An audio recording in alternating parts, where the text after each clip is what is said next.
Olá! O objetivo desse vídeo é nós iniciarmos o processo de modelagem da inovação que vamos desenvolver ao longo dessa jornada. Então, no primeiro passo, nós vamos tratar da teoria do Job to be done, que é a base dessa metodologia. Vocês vão entender bem qual é a diferença de trabalhar com o Job to be done ou outras abordagens que existem. No caso da inovação, essa abordagem tem se mostrado muito mais robusta, muito mais efetiva para redução de riscos e geração de produtos e inovações que são compradas, adotadas pelos clientes. Então, no vídeo anterior, nós trabalhamos a questão dos desafios para a inovação, nós vimos os erros que geralmente as empresas, as organizações cometem ao iniciar um processo de geração de inovação, e vimos também o que nós podemos aprender com as startups. Então, nós vimos todas essas questões, e agora a gente começa, então, a pensar como é que nós iniciamos o processo. Então, o vídeo da teoria do Job to be done vai ser dividido em duas partes. Essa primeira parte nós vamos dar os elementos que fundamentam, o que justificam, ou que dão o pano de fundo para essa metodologia, né. Então, a primeira coisa que a gente sempre ouve quando fala de inovação, nós geralmente a gente ouve bastante sobre a questão dos sucessos que se teve em termos de inovação. Então é muito comum quando se fala em inovação, falar: "Não, tem a Amazon que é super inovadora, que lança produtos, continuamente, Google, Apple, Samsung, todos estão gerando inovação". Muito bem, isso são bons exemplos, realmente, em termos de inspiração, em termos de motivação, são propostas muito boas e que ajudam a sensibilizar as pessoas nas organizações com relação à importância e à efetividade que pode se conseguir com a inovação. Então, os exemplos são muito bons, mas a questão principal que a gente faz é como começar. Os exemplos são ótimos, mas eles não dizem como é que eu faço na minha realidade, como é que eu faço na minha organização, com o contexto que nós temos, com as limitações que nós temos, com as oportunidades que nós temos com os concorrentes, com os produtos. Então, como que a gente começa? Então, essa é a pergunta de US$ 1.000.000, ou seja, como que a gente faz para executar isso na nossa realidade? Então, isso é uma questão bem importante, mas como que a gente começa?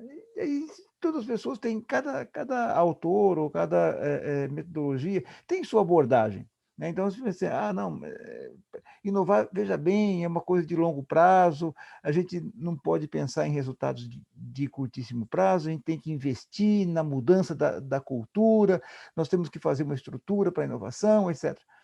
Bom, na verdade o que a gente quer buscar aqui é uma abordagem totalmente pragmática e que gere resultados de maneira efetiva. Então, geralmente as pessoas falam assim: "Ah, quando vai inovar", bom, é que na prática a teoria é outra, a gente não é bem assim como se fala, então a realidade aqui é outra, realmente quando eu vou praticar, é diferente da teoria. Isso é uma frase, assim, que ficou muito famosa, todo mundo usa essa frase em um momento ou outro, mas ela está totalmente equivocada, porque quem repete ou quem fala isso, não sabe o que é teoria, né. Então, e aí tem um autor que eu acho que é muito interessante, que ele fala que nada mais prático do que uma boa teoria. Então veja, teoria, o que que é uma teoria? E nós vamos trabalhar aqui teoria do Job to be done, né, então o que que é uma teoria? A teoria, ela explica o porquê, ela explica o porquê uma coisa acontece. Então, se acontecer isso, vai gerar isso. Se nós fizermos isso, vai gerar aquilo. Então, e de onde vem isso? Vem da prática. Nós observamos a realidade, fazemos testes, propomos um modelo de como aquela realidade acontece, e depois nós organizamos experimentos para garantir, para verificar se aquilo é verdade, e se nós conseguimos provar que uma coisa causa a outra, nós temos uma teoria. Se nós conseguimos demonstrar isso, não só nós, mas se outras pessoas fazendo da mesma forma, podem conseguir os mesmos resultados. Então, por que é que isso é importante para a nossa abordagem? Porque aqui nós vamos utilizar um processo de inovação baseado em hipóteses.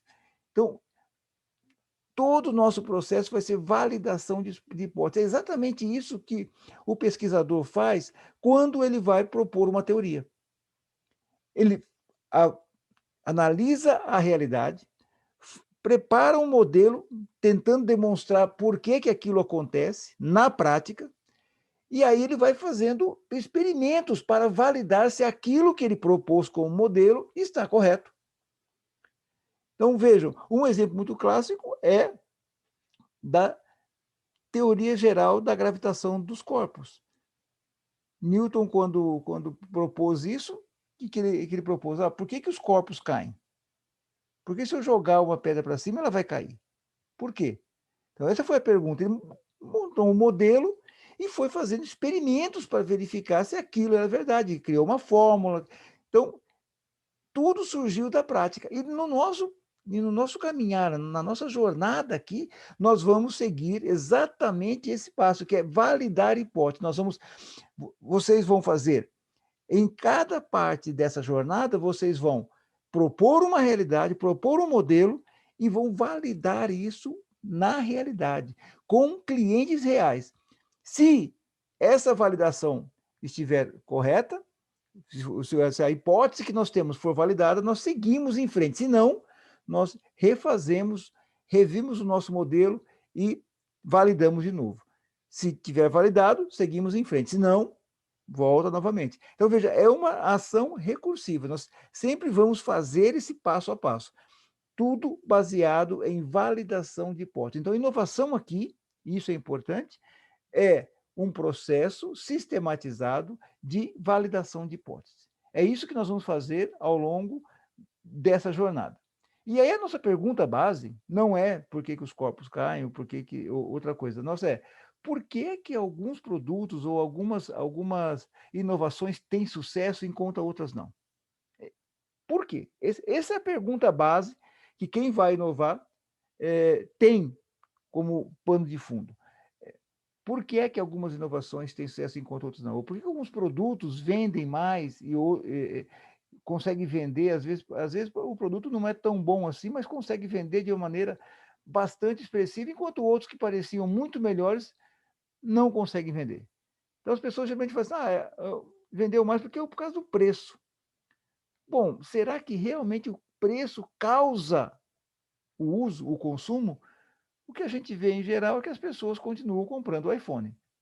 Então, preço não é um ponto central.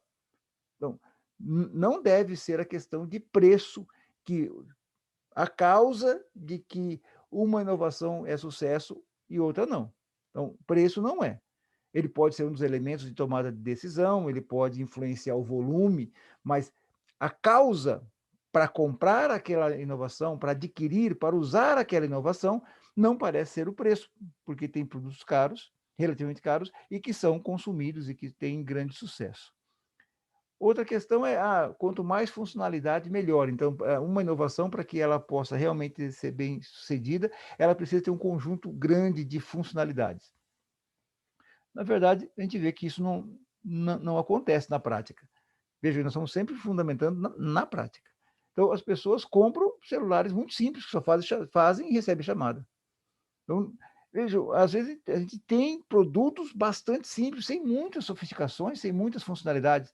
Então, ter um conjunto de funcionalidades muito grande não parece ser a causa de uma inovação. Veja que aqui nós estamos trabalhando como se fossem modelos. Então, é aquela tentativa de criar hipóteses e que nós vamos validando com a prática. Então, não é preço, não é funcionalidade.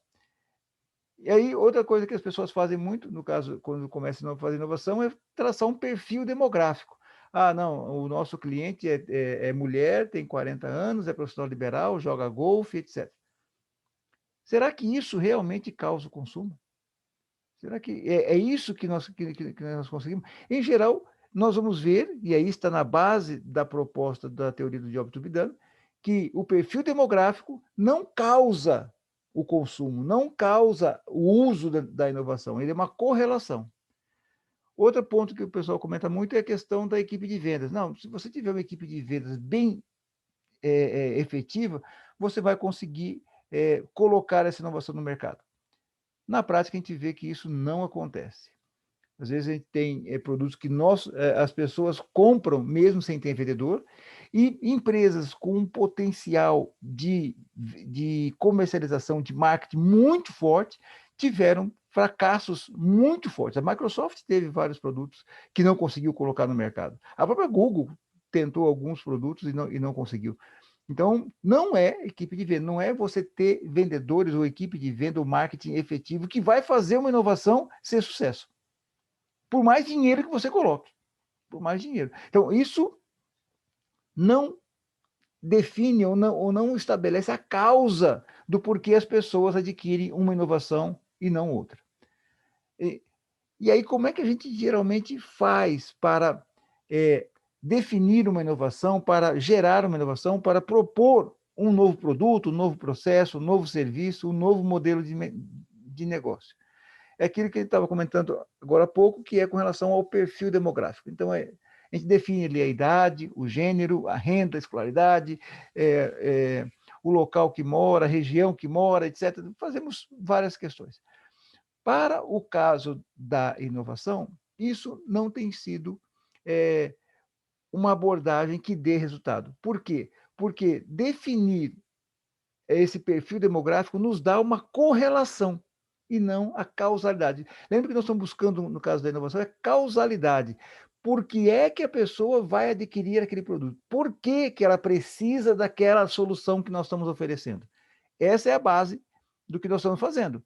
Então, traçar um perfil demográfico nos dá segurança. Isso com certeza, a gente parece que entende o cliente, sabe para quem que nós estamos vendendo, entendemos o que ele está querendo fazer, etc. Mas, na prática, isso não tem funcionado. E por que não tem funcionado? Porque aí nós confundimos correlação com causalidade. É isso que eu estava comentando. Então, quando eu traço o perfil demográfico, eu estou estabelecendo uma correlação. Isso quer dizer, quando a pessoa que compra essa inovação tem esse perfil. Eu consigo fazer isso, depois começa a vender. Mas como é que eu sei antes que as pessoas vão comprar? Ah, ninguém sabe, isso é feeling. Não é feeling. Existe um método muito prático que a gente consegue definir as necessidades, o que as pessoas estão querendo fazer e não conseguem, antes de desenvolver o produto. Tá? Aquilo que a gente falava com relação às startups. Validar antes de desenvolver. Tá? E aí, só para exemplificar essa confusão de correlação e causalidade, é a mesma coisa que a gente falar assim, que nós não podemos consumir sorvetes. Por quê? Porque está comprovado que toda vez que aumenta o consumo de sorvete, aumenta na mesma proporção o volume de incêndios na floresta. Então, falar isso, e a gente pode mostrar gráfico, que demonstra que toda vez que aumenta o número de incêndios na floresta, também aumenta o consumo de sorvete. Isso quer dizer que o consumo de sorvete causa incêndio na floresta? Absolutamente não. Existe uma correlação. Sempre que um acontece, o outro também acontece. É uma correlação, não é causalidade. O que causa os dois é o clima seco, é o verão. Então, essa é a causa. O consumo de sorvete e o incêndio, existe uma correlação entre eles, mas não causalidade. E no nosso caso aqui, nós estamos procurando causalidade. Então, definir perfil demográfico de cliente não vai nos dar causalidade, vai dar apenas correlação. E como eu não tenho base, quando eu estou inovando, eu não tenho métodos para estimar quantas pessoas existem que vão comprar aquilo, eu não sei, eu estou tentando ainda. Então, não tenho como fazer isso, como fazer essa correlação inicialmente. Eu preciso tentar definir causalidade.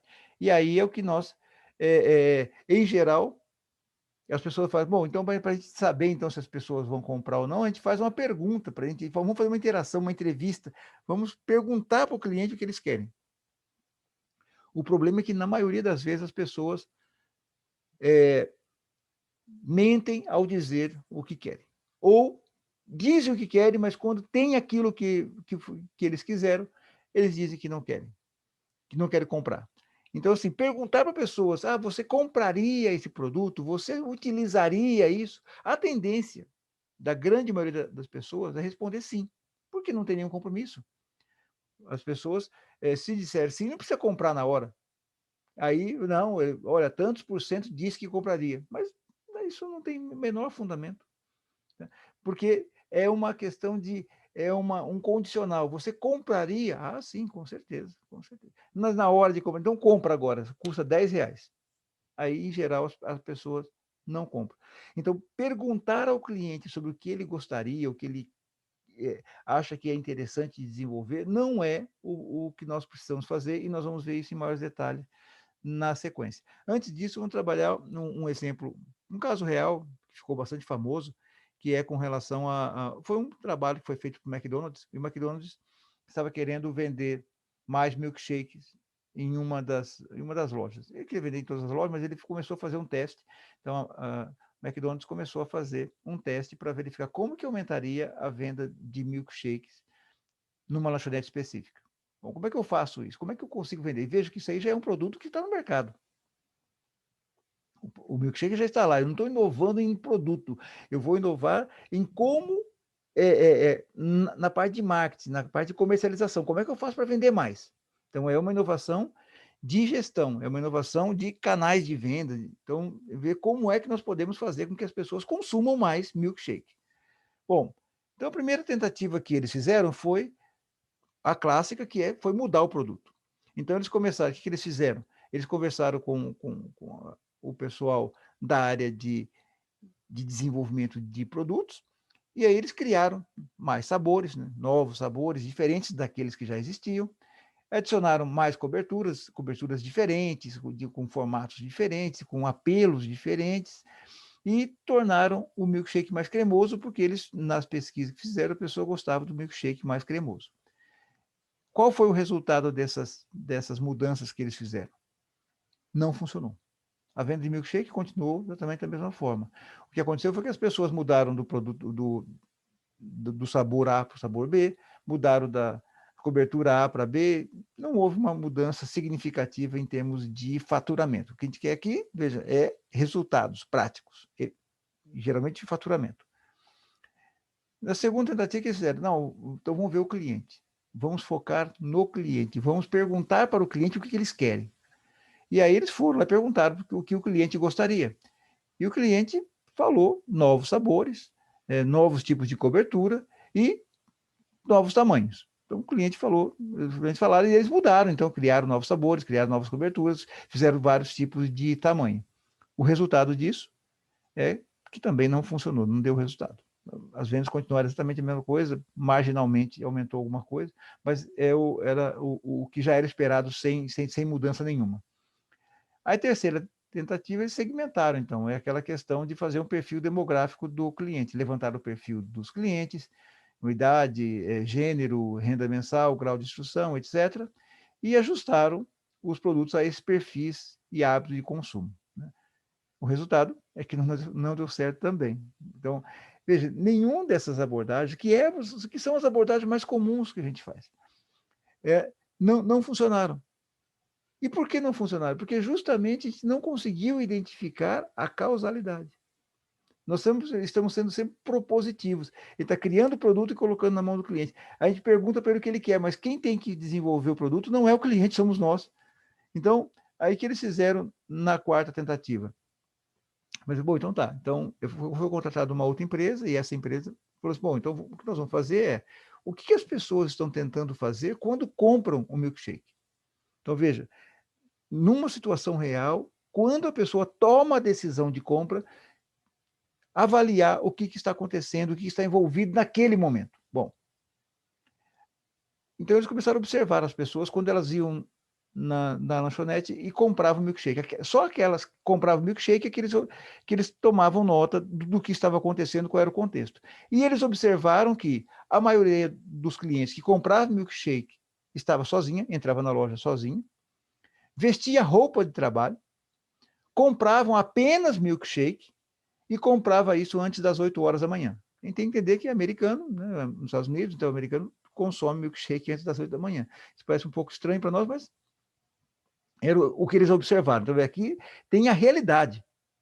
Então, isso é o que é na prática.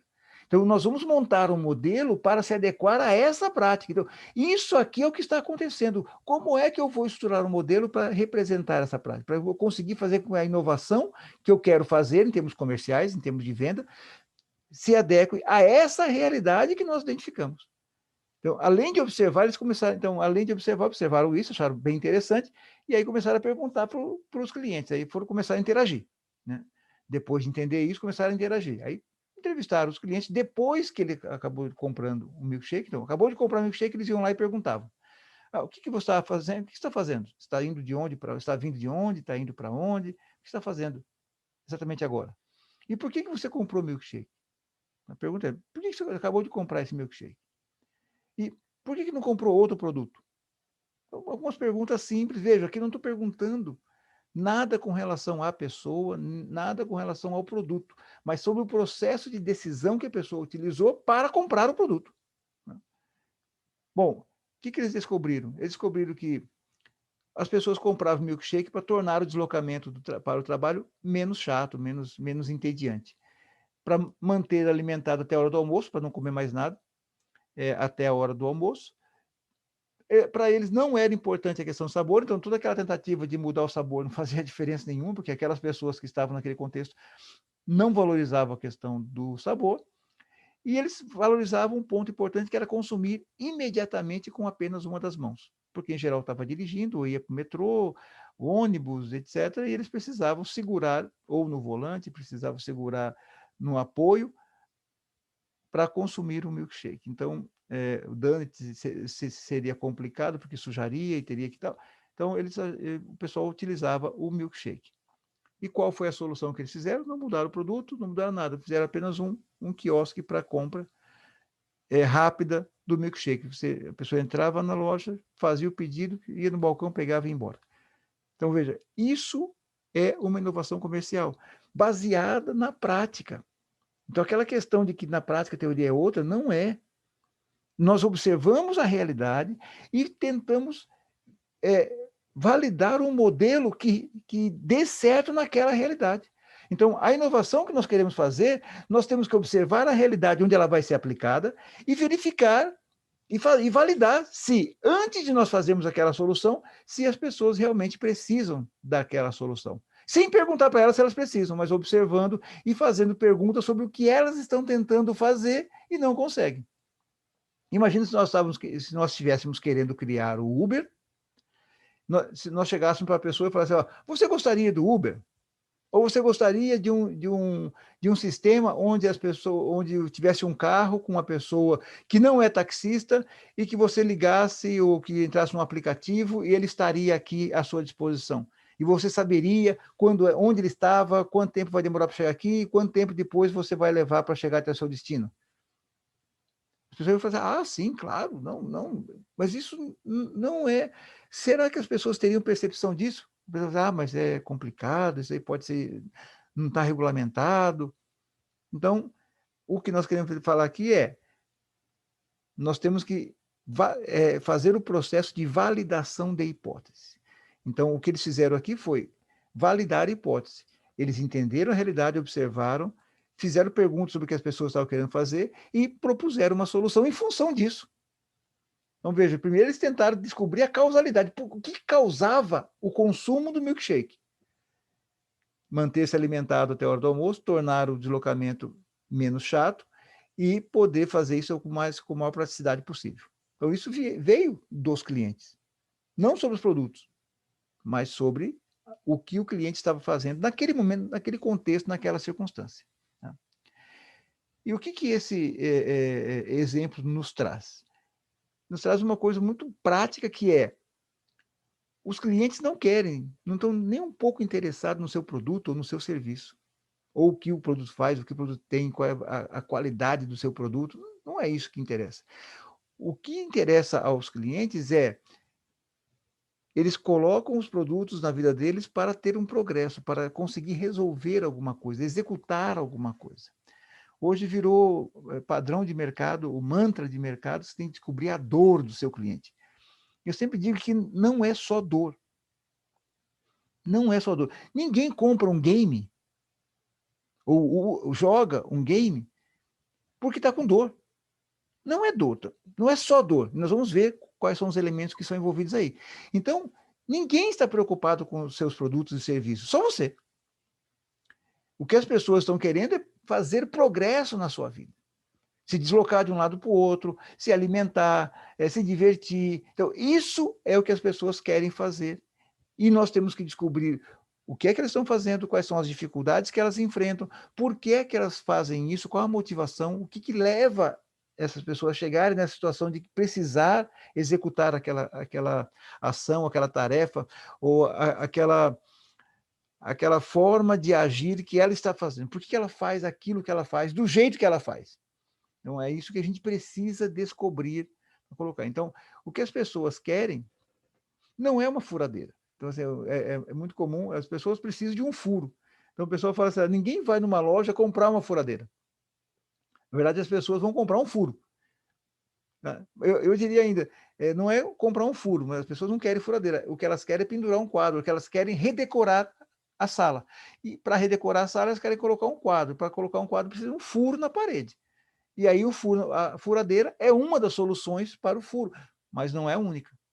Então, se nós estamos, veja que se nós estamos no lado de quem inova, nós temos que propor uma solução que permita redecorar a sala.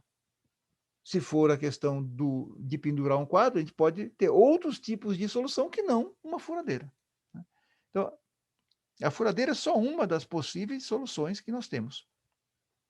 As pessoas não querem uma TV.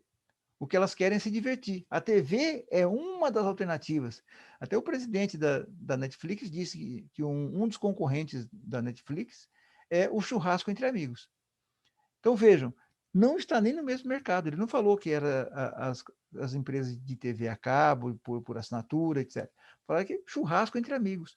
Porque nas duas situações nós queremos a mesma coisa. Nós queremos nos divertir.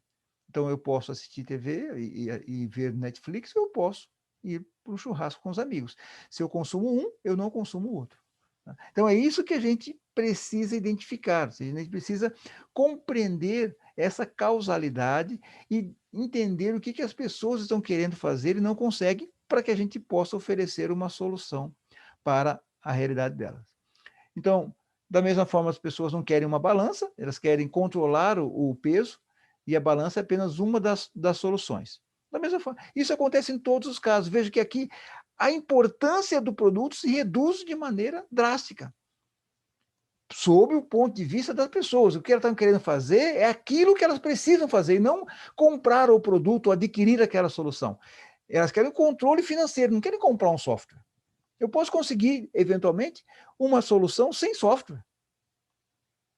Então, veja, essa abordagem que nós vamos fazer, ela não é dependente do produto. Por quê? Porque os clientes não estão interessados no produto, eles estão interessados naquilo que eles querem fazer na vida deles com relação ao desafio que eles têm em questão. E aí, qual é o problema que nós enfrentamos nesse processo de definir o que as pessoas estão querendo fazer e não conseguem? O problema é que nós sempre focamos no produto. Veja o que nós falamos até agora, é que a importância do produto cai demais. O que nós precisamos fazer é ter um outro ponto de vista. E qual é esse ponto de vista? Qual é essa solução? De que maneira que nós temos que olhar? Aí é que entra a teoria do Job to be done, que é a teoria do progresso, que vai mostrar, e que é uma abordagem que nos permite entender o que é que as pessoas estão querendo fazer e não estão conseguindo. Então, isso que nós vamos fazer nós vamos fazer no próximo vídeo. A gente vai começar a trabalhar mais detalhadamente a teoria do Job to be done. Mas aqui nós queríamos mostrar assim, que nós temos que mudar a perspectiva de focar no produto e passar a entender o que é que o cliente está querendo fazer. Então, essa abordagem faz algumas mudanças extremamente importantes, que é, ao invés de nós focarmos na nossa empresa, na nossa organização e o que nós oferecemos para o cliente, nós focamos no contexto em que o cliente está e o que é que ele está querendo fazer naquele contexto. Então, no próximo vídeo, nós vamos trabalhar justamente o detalhamento de como utilizar a teoria do Job to be Done para gerar inovações de sucesso. Então, até o próximo vídeo.